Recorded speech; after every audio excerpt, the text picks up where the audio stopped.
Hey Autumn, how are you? Hello, good. How are you? I just got the little um, icon off the screen so I can see you. Wonderful, wonderful Autumn. So, how's your day so far? The day is good so far. I've got a cup of tea. I've got incense burn Wonderful, record. I'm really excited. wonderful, wonderful Autumn. So, Autumn, How are you?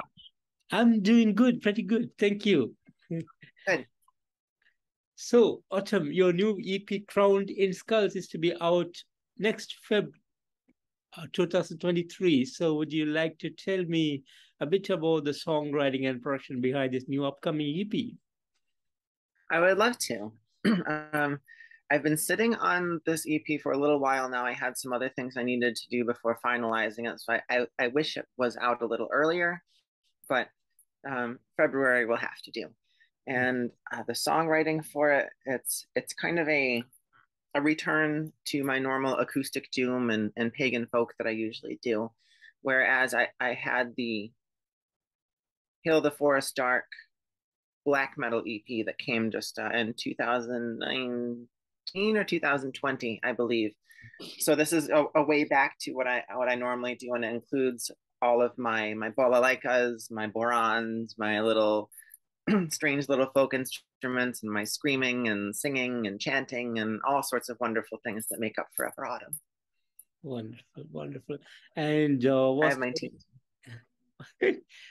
what and was there any particular concept that was put behind the CP?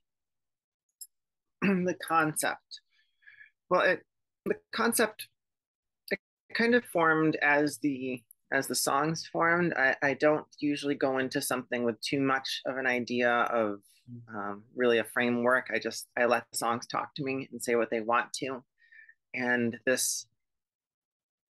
return to this pagan folk sound of mine just seemed essential for crowning in skulls and coming back to the shamanic and the natural and um, the magic of it that comes from this natural and the preternatural world.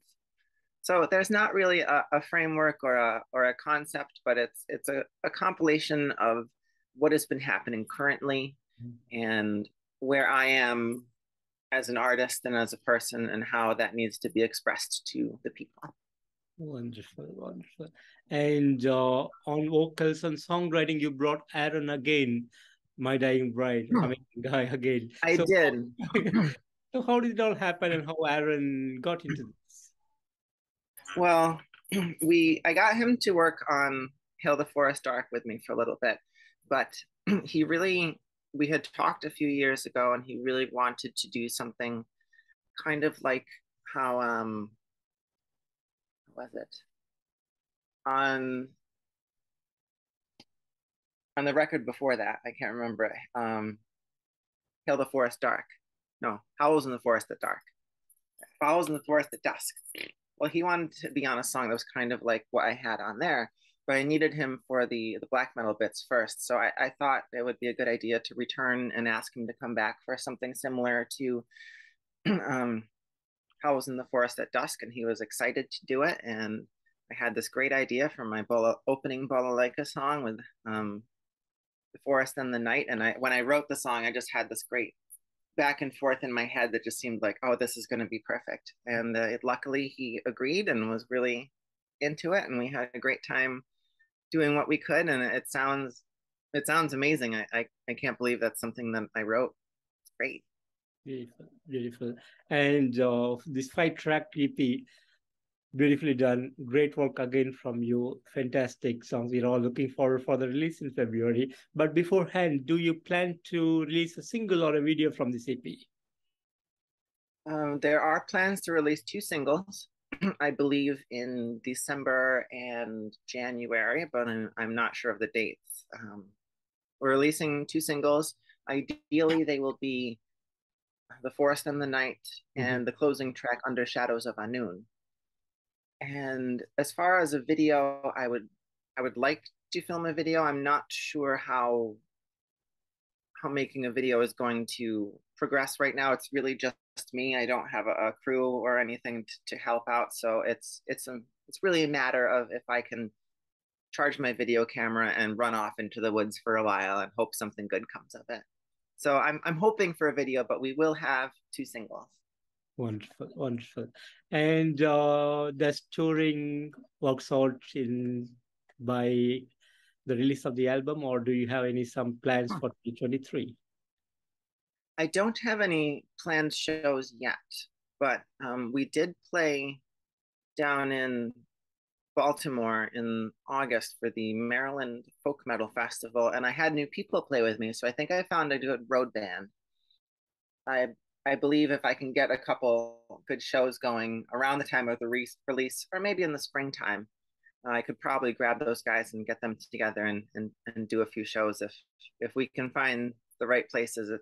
Sometimes it's hard to pitch Forever Autumn to promoters because they're not quite sure what to do with it. But hopefully, fingers crossed. Wonderful, wonderful. And 22 years of making music and being on the scene, how has the road been for you so far? It's been crazy. It's been up and down. I still can't believe sometimes how long it's been and how far I've made it in a sense. It seems at the same time that I've done absolutely nothing and I've got nowhere, but it feels like I've done so much and I've influenced many people and I've made a lot of great friends and I have a whole catalog of records to back it up. But it's been a long and crazy ride, and it takes a lot of dedication and a lot of commitment and a lot of belief to really spend 22 years in the underground making music and expressing yourself. Wonderful, wonderful. And would you like to share some of the highlight moments of your career?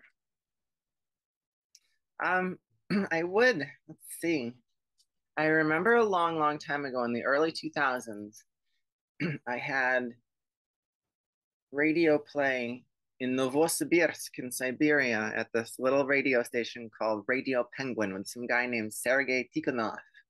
And wasn't able to keep track because, of course, this was before Facebook and before a lot of social media. So it was really just haphazard emails that may or may not get through. And if you did email, sometimes they were just normal written letters. But that was an early highlight, I think. And I was on a lot of early contribution. I did a lot of early contributions to compilations and tribute albums and things like that. Another great part of the career was in 2016 being invited to be on the My Dying Bride tribute album hosted by doommetal.com. And that was a whole lot of fun, and I made great friends that I keep in touch with almost daily through that record. That was definitely a good time. And just any performance, I love performing, and whether or not people take extended smoke breaks or walk out during my set, which tends to happen, but when somebody sits on the ground in a Forever Autumn show and just starts getting lost in themselves, you know that they understand the music. They can see it. And I think every time that happens, or you just know that somebody's into it, is very rewarding. But you also don't know much about how people feel and how they react unless they tell you. So that's when we go back to what I had said before, that it seems like I've done absolutely nothing at the same time as all of this. But when you have a fan randomly email you or come up to you after a show and just really thank you and say, like, this really changed my life, you start to feel like, wow, I'm doing good work, and maybe it is all worthwhile. Yeah. So there are a lot of great moments in this long career and a lot of great moments to come. Amazing, amazing. And you being a multi-instrumentalist, you sing, you growl, you chant, and you play a lot of instruments. Amazing, beautiful music that you've been creating so far. So how have you feel about doing all these things, and how do you feel about the success of your work? I love playing all of these instruments, and I should probably preface by saying that I have no formal training. I don't I don't know how to read music. I don't know how to write music at all. I get really frustrated when I have to try to figure it out because I just don't understand. But I make things that sound right and feel right. and I pick up whatever instrument my little claws can get on, and I'll make noise and come up with something pretty awesome. So playing all these instruments has been a great advantage to extend my sound, but sometimes it gets a little overwhelming too because I don't have the band dynamic. So finding this road band recently that helped me in Maryland is really great to have somebody that says, you know, I'll play the cello, or I will play baran for you, and I can sit in my little guitar pod and Yeah. with my balalaika and back and forth. But playing so many instruments, there are so many I've acquired, and I love my balalaika, but there are so many that I want to experience, that I want to get my hands on, that I want to try to make fun noises with. And it's really rewarding being able to play all of this stuff, and just talking to you about it helps me realize, wow, I can play all of these instruments, because as I said, often you feel like you're going nowhere and you do nothing. But this is good. This is a good conversation. I'm happy for having it. So thank you. Thank you. And would you like to tell me a bit about the background, how you got into this pagan metal and to this shamanism and the early, the cultures of the paganism? How do you got into these things? That is a good question. I don't know where that came from. It just kind of it was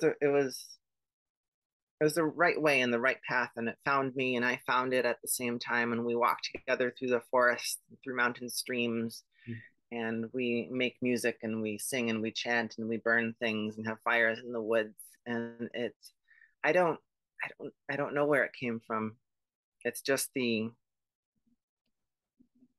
harkening back to, I guess, the ways of my ancient people, and being able to celebrate yourself and where you come from. And it's important for everybody to celebrate themselves and where they come from, and and to really embrace those aspects of yourself, and the old ways and the ancient medicine that is gets so convoluted and falls away so much today. So there's a big reclamation to it, and a lot of it is just the way that I need to be and part of my work, and we walk together. Amazing, amazing. And any big dreams or future focus do you have on your mind? I did a big record label push at the end of the summer into the autumn, and unfortunately that yielded no results. But undeterred, we move on, releasing Crowned and Skulls and doing self releases as we always have. Maybe something will turn someday, but big dreams and goals for right now are to release this record, work on another record. I started painting again, so I'd like to show some more of my work. I have a large series of work on stone and slate that I started during pandemic years that has grown to at least 30 some odd pieces in the series. And I'd really like to exhibit that more. And I'd like to, I need to try to sell my work so I can make some money and, you know, afford a living and things like that. But my goals are more art, more music, more time in the forest, and hopefully a little place I can call my own. Wonderful, wonderful. And Autumn, finally, what would be the message that you want to give to the fans around the world? I would like to tell the fans, thank you for supporting me for so long, and thank you for just finding me if you just did. I really hope that my work can bring the medicine that people need to that people will need to hear from it, to absorb from it, to experience with it. And I just hope it can help people the same way it has been and continues to help me. This is a very important part of myself and my expression, and I'm just grateful for anybody that finds it and supports it. So thank you, fans. It's really great, and I hope we have more years to come. Amazing, amazing. And also, I want to thank you so much for giving me today this wonderful opportunity to have you on this interview. A great Well, pleasure. you're welcome. And I thank you so appreciate it too. It's really nice to see you. Nice meeting you. And thank you so much for the amazing music and for the upcoming EP in February. We're all looking forward for the release and really hoping to see you on the road soon. Yes, thank you. Thank you again, and have a great rest of your day. Thank you. You too have a good day. Autumn. Take care. Bye bye.